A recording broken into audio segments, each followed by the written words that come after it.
বাংলাদেশের প্রায় 1/10 এলাকা নিয়ে পার্বত্য চট্টগ্রাম অঞ্চল। দেশের 3টি পার্বত্য জেলা রাঙ্গামাটি, খাগড়াছড়ি ও বান্দরবন নিয়ে এ অঞ্চল গঠিত। এ অঞ্চলে অসংখ্য সুউচ্চ পাহাড় ও টিলা এবং দক্ষিণ এশিয়ার বৃহত্তম কৃত্রিম কাপ্তাই লেকের অবস্থান। পাহাড়গুলোর চারদিকের অসমতল ভূমিতে এ জনপদের মানুষদের বসবাস। 1975 সালের 14 জুন বঙ্গবন্ধু উদ্বোধন করেছিলেন বেতবুনিয়া ভূ-উপগ্রহ কেন্দ্রটি। রাঙ্গামাটি চট্টগ্রাম মহাসড়কের পার্শ্ববর্তী বেতবুনিয়ায় 162 একর জায়গার উপর স্থাপিত হয়েছিল দেশের এক কৃত্রিম ভূ-উপগ্রহ কেন্দ্র। 1997 সালের 2রা ডিসেম্বর সরকার ও পার্বত্য চট্টগ্রাম জনসংহতি সমিতির মধ্যে শান্তি চুক্তি স্বাক্ষরিত হয়। চুক্তি মোতাবেক 1998 সালে জনসংহতি সমিতির তৎকালীন শান্তিবাহিনীর প্রায় 2000 সদস্য সরকারের কাছে অস্ত্র জমা দিয়ে স্বাভাবিক জীবনে ফিরে আসে।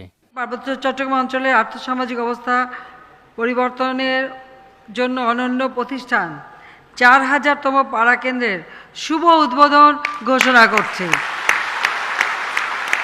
যে জায়গায় সোলার দেওয়া হয়ে গেছে বা যেগুলো দিচ্ছে আগামীতে দিব, সেই জায়গায় আমরা মোবাইল চার্জার এবং টেলিভিশন দেখা যায় সেরকম একটা পাওয়ার আপনাদেরকে সাপ্লাই করব। কিছু কিছু গ্রামে যেটা বড় গ্রাম, বড় পাড়া, সেখানে আমরা বাতি, ফ্যান, মোবাইল চার্জার আর টেলিভিশন চলার মতন আমরা ব্যবস্থা করে দিব। এটা হলো আমাদের মহৎ উদ্দেশ্য, মাননীয় প্রধানমন্ত্রী জননেত্রী শেখ হাসিনার মহৎ উদ্দেশ্য। জাতির পিতা বঙ্গবন্ধুর চিন্তা প্রসূত প্রতিষ্ঠান পার্বত্য চট্টগ্রাম উন্নয়ন বোর্ডের একটি প্রণিধানযোগ্য প্রকল্প হচ্ছে প্রত্যন্ত এলাকায় সোলার প্যানেল স্থাপনের মাধ্যমে বিদ্যুৎ সরবরাহ, যার মাধ্যমে ইতিমধ্যে হোম ও কমিউনিটি সিস্টেম সহ 13,704টি প্যানেল স্থাপন করা হয়েছে। স্বাধীনতার পর 1973 সালের 16 ফেব্রুয়ারি বঙ্গবন্ধু প্রথমবারের মতো পার্বত্য চট্টগ্রাম শহরে এসে অঞ্চল ভিত্তিক পরিকল্পনার মাধ্যমে পশ্চাৎপদ এলাকার দ্রুত উন্নয়নের ঘোষণা দিয়েছিলেন। এরপর 1973 সালের 9 আগস্ট তৎকালীন ভূমি সংস্কার ও ভূমি প্রশাসন মন্ত্রী জনাব আব্দুর রব সেন্ডিয়াবাদ রাঙামাটির সাকির হাউজে এক সুধী সমাবেশে বঙ্গবন্ধুর পক্ষে পার্বত্য চট্টগ্রাম এলাকার জন্য একটি আলাদা বোর্ড গঠনের ঘোষণা দেন। আরো 40,000 সোলার হোম সিস্টেম ও 2,500টি কমিউনিটি সোলার সিস্টেম স্থাপিত হলে পার্বত্য 3 জেলার প্রায় 5,000 গ্রাম অন্ধকার থেকে আলোর ভুবনে প্রবেশ করবে। মাননীয় প্রধানমন্ত্রী জননেত্রী শেখ হাসিনার ঘোষণা অনুযায়ী দেশের অন্যান্য এলাকার মতো পার্বত্য চট্টগ্রামও শতভাগ বিদ্যুতের আওতায় আসবে। মাননীয় প্রধানমন্ত্রী শেখ হাসিনার সরকার আপনারা অন্ধকারে থাকেন এটা তিনি চাচ্ছেন না। খাগড়াছড়ি, বান্দরবন এবং রাঙ্গামাটি এলাকায় পার্বত্য চট্টগ্রাম উন্নয়ন বোর্ড এই প্রকল্প নিয়েছে এবং আপনাদেরকে লাইট দিচ্ছে এবং সোলার সিস্টেম সব লাগিয়ে দিচ্ছে। টেকসই উন্নয়ন লক্ষ্যমাত্রা ও 7ম পঞ্চবার্ষিক পরিকল্পনার আলোকে নবায়নযোগ্য শক্তি ব্যবহারের অভিলক্ষ্যকে কেন্দ্র করে পার্বত্য চট্টগ্রাম উন্নয়ন বোর্ড, যেখানে আগামী 20 থেকে 25 বছরেও জাতীয় গ্রিড লাইনের বিদ্যুৎ পৌঁছানো সম্ভব নয়, সেসব যোগাযোগ বিচ্ছিন্ন ও দুর্গম এলাকার পাহাড়ি জনসাধারণের কাছে নবায়নযোগ্য সৌর বিদ্যুৎ পৌঁছানোর জন্যে পার্বত্য চট্টগ্রামের প্রত্যন্ত এলাকায় সোলার প্যানেল স্থাপনের মাধ্যমে বিদ্যুৎ সরবরাহ শীর্ষক প্রকল্প গ্রহণ করেছে। প্রকল্পটির মোট ব্যয় 76,6,31,000 টাকা এবং মেয়াদকাল জুলাই 2015 হতে জুন 2019 পর্যন্ত।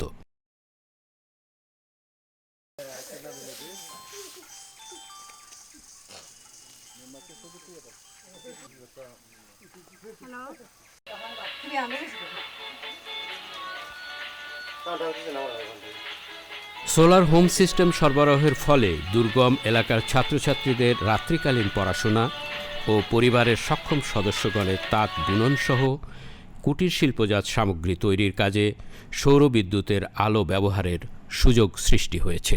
আমরা আগে এই মুখ কেরোসিনের সেরাক দিয়ে লেখাপড়া করতাম, তখন খুব কষ্ট হতো। এখন মাননীয় প্রধানমন্ত্রী শেখ হাসিনা আমাদের সোলার প্যানেল দিয়ে খুব ভালো হয়েছে। সোলার কমিউনিটি সিস্টেমের মাধ্যমে পাড়াকেন্দ্রসমূহে শিশুদের পাঠদানে আলোর সুবিধা ও ছাত্রছাত্রীদের হোস্টেল ও কমিউনিটি সেন্টারে রাত্রিকালীন সামাজিক কর্মকাণ্ড পরিচালনা সহজতর হয়েছে।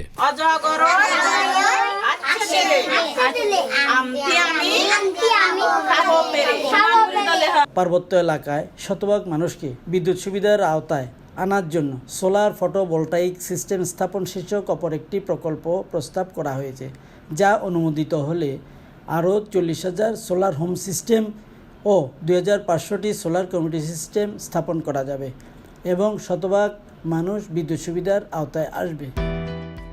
পার্বত্য চট্টগ্রাম অঞ্চলে 3টি জেলায় প্রাথমিক জরিপে বিদ্যুৎ বঞ্চিত প্রায় 47,000 পরিবার পাওয়া যায়। প্রকল্পের মাধ্যমে ইতিমধ্যে 10,890টি পরিবারে সৌর বিদ্যুৎ সুবিধা পৌঁছানো সম্ভব হয়েছে এবং অবশিষ্ট 36,110 পরিবার সহ আরও অতিরিক্ত 3,890 পরিবার সর্বমোট 40,000 পরিবারকে মাননীয় প্রধানমন্ত্রীর অঙ্গীকার বাস্তবায়নের লক্ষ্য নিয়ে পার্বত্য চট্টগ্রাম উন্নয়ন বোর্ড পার্বত্য এলাকার শতভাগ মানুষকে বিদ্যুৎ সুবিধার আওতায় আনার জন্য সোলার ফটোভোল্টাইক সিস্টেম স্থাপন শীর্ষক অপর একটি প্রকল্প প্রস্তাব পরিকল্পনা কমিশনে প্রেরণ করেছে। মাননীয় প্রধানমন্ত্রীর অঙ্গীকার বাস্তবায়নে পার্বত্য চট্টগ্রাম উন্নয়ন বোর্ড দৃঢ় প্রতিজ্ঞ। আমাদের দৃঢ় বিশ্বাস প্রকল্পটি অনুমোদিত হলে মাননীয় প্রধানমন্ত্রীর অঙ্গীকার 2021 সালের মধ্যে ঘরে ঘরে বিদ্যুৎ সুবিধা পাহাড়ি অঞ্চলেও শতভাগ বাস্তবায়িত হবে।